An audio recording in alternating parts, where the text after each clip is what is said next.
एक सेठ था जिसके पास बहुत संपत्ति थी। वह अपने कारोबार से बहुत ही संतुष्ट था। एक दिन उसने हिसाब लगाया कि वह संपत्ति तो उसके बच्चों तक के लिए काफ़ी है, लेकिन बच्चों के बच्चों का क्या होगा। इस विचार के आते ही सेठ भारी चिंता में डूब गया। संयोग से उन्हीं दिनों तथागत बुद्ध भी उसी नगर में आए हुए थे।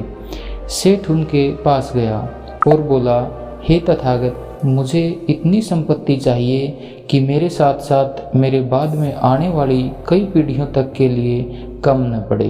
बुद्ध ने कहा, ऐसा ही होगा, पर इसके लिए तुम्हें एक काम करना होगा। तुम्हारे घर के पीछे एक टूटी फूटी झोपड़ी में एक व्यक्ति और उसकी पत्नी रहते हैं।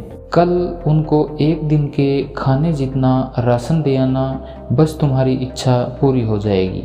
सेठ की खुशी का ठिकाना न रहा। उसकी रात भी बड़ी मुश्किल से कटी। सुबह उठते ही वह राशन लेकर मकान के पीछे बनी झोपड़ी में पहुंचा।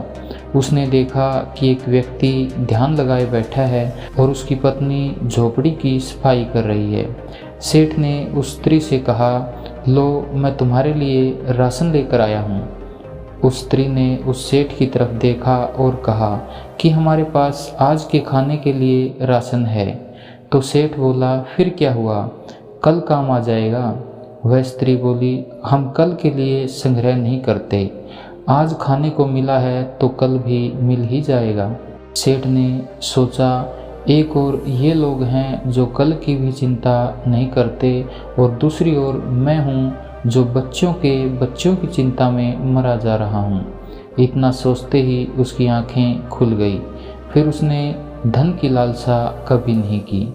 अब उसे बुद्ध की बात भी समझ में आ चुकी थी। इसलिए दोस्तों, कल की चिंता मत करो, वर्तमान में जीना सीखो।